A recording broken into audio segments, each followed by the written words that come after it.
थालापति विजय Indian cinema का एक ऐसा सुपरस्टार जिसने अपने करियर के शुरुआत में लोगों से कुछ ऐसे ताने सुने जो सुन पाना लगभग किसी दूसरे एक्टर के लिए असंभव था। जब विजय ने अपने फिल्मी करियर की पहली फिल्म थिएटर में रिलीज की तब ऑडियंस का कहना था कि ये तो चूजा है और थोबड़ा भी हीरो बनने लायक नहीं है। ऐसा सुनकर कोई भी स्टार घबरा जाएगा और दूसरी फिल्म साइन करने से पहले 1000 बार सोचेगा। लेकिन इन बातों को थालापति विजय ने इग्नोर किया और आज बन गया इंडियन सिनेमा का one of the biggest superstar और तमिल स्टेट का सीएम। वैसे अभी बने नहीं है लेकिन बन जाएंगे। इस वीडियो में एक फेसलेस एक्टर से लेकर तमिल स्टेट का सीएम बनने तक का सफर थालापति विजय ने कैसे तय किया यह जानने को मिलेगा। तो अपनी कुर्सी की पेटी बांध लो क्योंकि अभी शुरू होता है थालापति विजय का वो सच जो आपको किसी और ने नहीं बताया। Telepathy telepathy हेलोपैथी।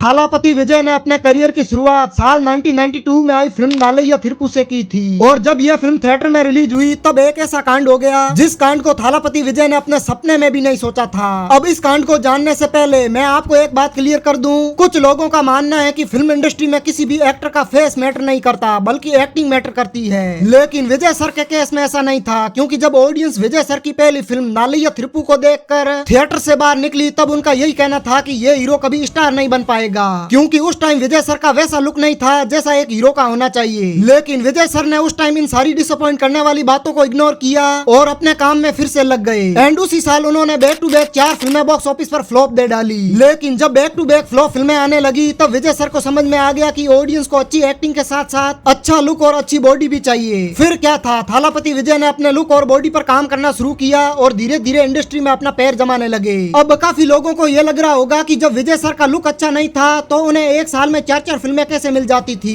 तो इसका सबसे बड़ा कारण कोई और नहीं थालापति विजय के पिता S.A. चंद्रशेखर थे जो उस टाइम के बहुत बड़े डायरेक्टर थे। इसीलिए विजय सर को बैक टू बैक फिल्में मिल रही थी। अब एक ऐसा सवाल जो हिंदी बेल्ट की ऑडियंस थालापति विजय से जानना चाहती थी लेकिन वो कभी जान नहीं पाई, थालापति विजय ने अपने करियर में कभी भी बॉलीवुड की फिल्में क्यों नहीं की? क्या उनको बॉलीवुड की तरफ से कोई ऑफर नहीं मिला? तो ऐसा नहीं है, बॉलीवुड की तरफ से हजारों फिल्मों का ऑफर थालापति विजय को गया था लेकिन उन्होंने हर एक फिल्म के ऑफर को रिजेक्ट कर दिया। ऐसा इसलिए किया क्योंकि उनको पता था कि अगर वो बॉलीवुड इंडस्ट्री में गए तो उनके करियर के लग जाएंगे। जितने भी साउथ इंडस्ट्री के स्टार बॉलीवुड इंडस्ट्री में आए हैं उनका करियर खत्म हुआ है। विजय देवरकोंडा का करियर पहले सही चल रहा था लेकिन जैसे ही उन्होंने बॉलीवुड की फिल्म लाइगर से अपना बॉलीवुड डेब्यू किया तब फिल्म भी फ्लॉप और उसके बाद विजय देवरकोंडा का करियर भी ऑलमोस्ट खत्म। नागार्जुन का बोलबाला पहले साउथ में हुआ करता था लेकिन जैसे ही उन्होंने बॉलीवुड की 2 फिल्में की आज उनका नाम कोई नहीं लेना चाहता, ना बॉलीवुड में और ना ही साउथ में। अब इसे ना तो साउथ एक्टर समझ पा रहे हैं और ना ही बॉलीवुड के एक्टर। लेकिन इस सिचुएशन को थालापति ने पहले ही भांप लिया और बॉलीवुड इंडस्ट्री में ना आने में ही अपनी भलाई समझी। अब ऐसा नहीं है कि उन्होंने हिंदी बेल्ट की ऑडियंस के लिए कुछ भी नहीं किया। 2012 में जब हिंदी बेल्ट की ऑडियंस थालापति विजय को बॉलीवुड में लाने की डिमांड कर रही थी तभी थालापति विजय ने उन हिंदी बेल्ट की ऑडियंस की बात रखने के लिए राउडी राठौड़ में एक डांस किया लेकिन हिंदी बेल्ट के लोगों ने उसे भी क्रिंज डांस बना दिया। इसीलिए थालापति विजय ने बॉलीवुड में आने से पूरी तरीके से मना बोल दिया। थालापति विजय एक ऐसे स्टार है जिन्होंने अपने करियर के शुरुआत में ऑडियंस से गालियां सुनी और ऐसे भी स्टार है जिन्होंने अपने करियर के लास्ट फेज में इतना बड़ा फैन बेस खड़ा कर दिया जिसे आसानी से तोड़ पाना लगभग असंभव है। कई लोगों ने इनको बदनाम करने का ट्राई किया लेकिन नाकामयाब हुए। Life is very short, always be happy. Problems will come and go. Kill them with your success, bury them with your smile. क्या आप जानते हैं कि आज थालापति विजय अपने करियर के जिस मोड़ पर खड़े हैं उसका सबसे बड़ा रीजन क्या है?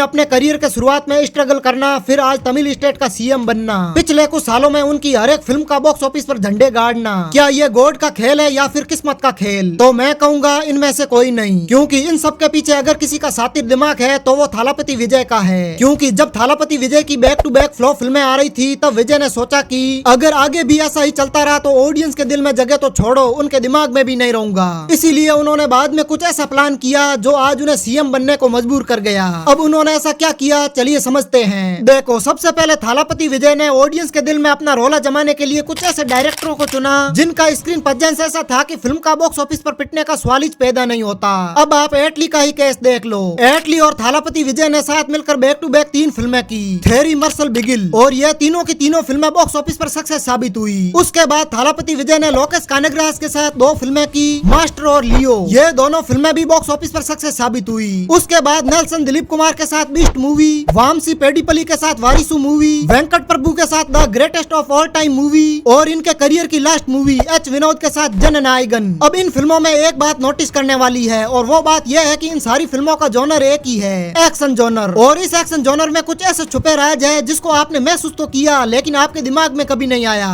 अब आप में से कई लोग ये सोच रहे होंगे कि ऐसा कौन सा राज है जो हमने नहीं देखा। देखो, थालापति विजय की पिछले 10 सालों की फिल्मों में एक्शन जॉनर के साथ साथ comedy, family drama, action, thriller हर एक चीज मिक्स होती है। और ये कोई इत्तेफाक नहीं बल्कि इसके पीछे थालापति विजय का शातिर दिमाग है, मास्टरमाइंड थालापति विजय ही कह लो। इनको पता था कि अगर इंडस्ट्री में टॉप पर रहना है तो कुछ ऐसा करना पड़ेगा जो कोई और सोच भी नहीं सकता। और थालापति विजय ने कुछ ऐसा ही किया जिसका रिजल्ट आज हम सबके सामने है। वैसे एक बात तो साबित हो गई कि थालापति विजय के अंदर का पॉलिटिक्स का कीड़ा आज का नहीं बल्कि कई सालों से है। ये इनके शातिर दिमाग से पता भी चलता है। अब ऐसा नहीं है कि थालापति विजय का यहाँ तक पहुँचना इनके शातिर दिमाग का कमाल है, बल्कि इसके साथ साथ कुछ और भी रीजन है जो इनको लेजेंड बनाने में मदद की है। अब वो कौन सा रीजन है जिसने थालापति विजय को मोस्ट पावरफुल लेजेंड बना दिया, चलो इसे भी समझते हैं। देखो, आज के समय में हर कोई डायरेक्टर थालापति विजय के साथ काम करना चाहता है, लेकिन आज समय का पलड़ा ना तो विजय के पक्ष में है और ना ही तमिल ऑडियंस को छोड़कर बाकी इंडियन ऑडियंस के पक्ष में। अगर समय किसी के पक्ष में है तो वो तमिल ऑडियंस के पक्ष में है। आने वाले समय में तमिल ऑडियंस तय करेगी कि थालापति विजय को पर्दे पर देखना है या तमिलनाडु स्टेट के गली या नुक्कड़ में चिपके जाने वाले पोस्टरों में, क्योंकि यही ऑडियंस थालापति विजय को वोट देकर तय करेगी कि उन्हें सिर्फ थालापति विजय को स्टेज पर भाषण देते हुए देखना है या फिर थिएटर में बड़े पर्दे पर फिल्म देखकर। यह तो आने वाला समय तय करेगा,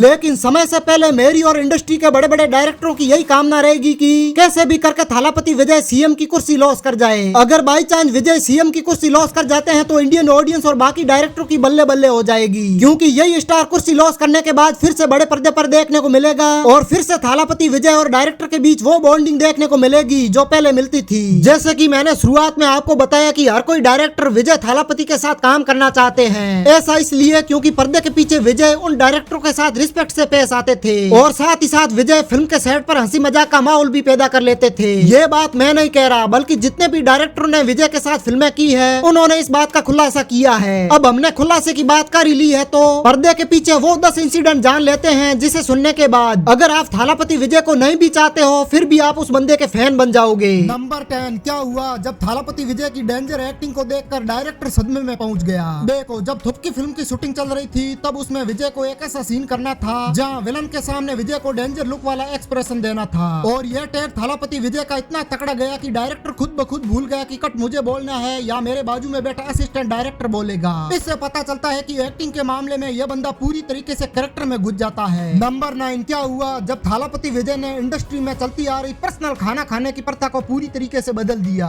देखो, पर्दे के पीछे कुछ ऐसा होता है जिसकी खबर हमको बिल्कुल भी नहीं होती, खास करके बॉलीवुड में, जहाँ बड़े एक्टरों के लिए खाना 5 स्टार होटल से आता है वहीं साइड कैरेक्टर के लिए खाना 3rd क्लास होटल से। लेकिन विजय ने इस प्रथा को पूरी तरीके से बदल दिया। उन्होंने कभी भी किसी होटल से अपना पर्सनल खाना नहीं मंगवाया, इसीलिए आज वो बड़े सुपरस्टार है। नंबर 8, जब फिल्म के सेट पर शूटिंग के दौरान छोटा थालापति घुसा बड़े थालापति से मिलने। देखो, जब वारिसु फिल्म की शूटिंग हो रही थी तब एक फैन टाइट सिक्योरिटी को पार करके थालापति विजय से मिलने आता है। विजय ने उस फैन को रिस्पेक्ट दिया और छोटा थालापति और बड़ा थालापति दोनों मिलकर वाती कमी गाने पर डांस किया और पूरे माहौल को पानी कम चाय बना दिया। नंबर 7, दूसरों का दर्द महसूस करना। एक अवार्ड शो के दौरान थालापति विजय एक सीनियर टेक्नीशियन को लंबे समय तक खड़े होते हुए देखते हैं, तभी थालापति अपनी कुर्सी से उठ खड़े होते हैं और सीधा उस अवार्ड शो को होस्ट करने वाले व्यक्ति से मिलते हैं और बोलते हैं कि अगर आप दूसरों को दर्द देकर हमको यहाँ बिठा रहे हो तो हमको नहीं बैठना। बाद में उस सीनियर को बैठने के लिए कुर्सी भी मिलती है। ये बात करीब 2007 के आसपास की है। नंबर 6, विजय का हड़बड़ाहट में गलत समय पर गलत डायलॉग बोल देना। देखो, थालापति विजय को एक फिल्म में एक ऐसा डायलॉग बोलना था जो सुनने में अच्छा लगता था लेकिन वही बोलने में उतना ही कठिन। हजारों टेक लिए लेकिन आखिर में विजय फ्रस्ट्रेट हो जाते हैं और अपनी पुरानी फिल्म का डायलॉग बोल डालते हैं और वहाँ का माहौल पूरा हंसी मजाक में बदल जाता है। नंबर 5, थालापति विजय के द्वारा कोई भी काम को छोटा या बड़ा ना समझना। देखो, थालापति विजय की एक जगह एक फिल्म शूट होनी थी जहाँ एक बड़ा सेट तैयार किया गया जहाँ पर करीब 3 महीने तक फिल्म शूट होनी थी। अब उस 3 महीने में थालापति विजय ने साफ सफाई करने वाले कर्मचारियों के साथ हाथ बटाया। इसी बड़प्पन की वजह से थालापति विजय आज यहाँ तक है। नंबर 4, विजय का फैन के प्रति उम्दा पेश आना। एक समय विजय कई बार टूर पर जा रहे थे और जैसे ही फ्लाइट पकड़ने के लिए एयरपोर्ट से गुजर ही रहे होते हैं तभी अचानक एक फैन की गिरने की आवाज आती है। विजय मुड़कर पीछे देखते हैं, उसके बाद विजय ने उस फैन को उठाया भी, बिठाया भी और पानी भी पिलाया। 2 मिनट बाद की सेल्फी ली, बाद में टूर के लिए निकल गए। ये बात किसी कैमरे में कैद नहीं हुई, ऐसा रिसोर्सेज का कहना है। नंबर 3, विजय द्वारा जूनियर आर्टिस्ट को अपना छोटा भाई बनाना। थालापति विजय की एक फिल्म थी जहाँ एक जूनियर आर्टिस्ट को विजय के दोस्त का रोल प्ले करना था, लेकिन जैसे ही उसका विजय थालापति के साथ सीन आता है तो वो उस सीन को करने में हड़बड़ा जाता है। तभी थालापति विजय उससे हाथ मिलाते हैं और कहते हैं कि तुम मुझे अपना बड़ा भाई समझकर इस सीन को करो। जैसा विजय ने उस जूनियर आर्टिस्ट को कहा उसने वैसा किया और सीन आइकॉनिक बन गया। नंबर 2, चाय वाला बना थालापति विजय का फैन। एक समय आउटडोर में थालापति विजय की फिल्म की शूटिंग चल रही थी, जहाँ हर रोज एक चाय वाला आता था और थालापति की एक झलक देखने के लिए घंटों तक धूप में खड़ा रहता था। एक दिन विजय की नजर उस चाय वाले पर पड़ती है और उसे अंदर बुलाते हैं और घंटों तक बातें करते हैं और पूरा दिन उस सेट पर घुमाते हैं, जिसके लिए परमिशन हर किसी को नहीं मिलती। नंबर 1, विजय का मास एंट्री सीन के बीच पैर फिसल जाना।